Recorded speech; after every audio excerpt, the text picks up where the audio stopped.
Okay, now we're going. I think it's the fifth. I think it's the fifth video. I guess el quinto video. Siempre este espejo muy importante. Pero ahora I'm going back way.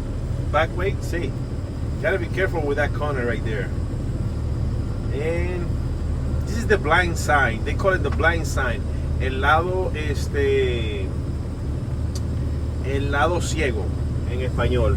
Este es muy bueno aquí porque aquí ves si viene algún carro que they don't stop, bro. You gotta be careful. Sometimes they don't stop, they're in a hurry. They don't want to stop. No quieren parar y se te meten aquí. So, cuando tú estás aquí, tienes que tener mucho cuidado. Esa esquina, la punta, es la que más te va a dar dirección.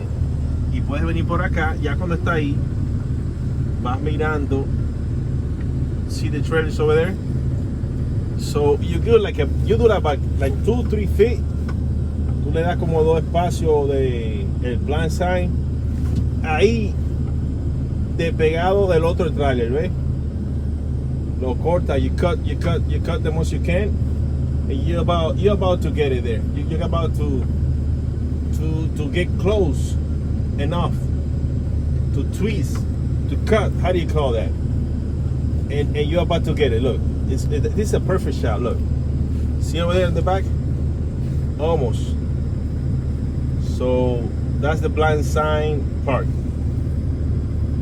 Truck driver, that's the way we do. Camionero, esta es la forma que manejamos. Esto es lo que hace un camionero.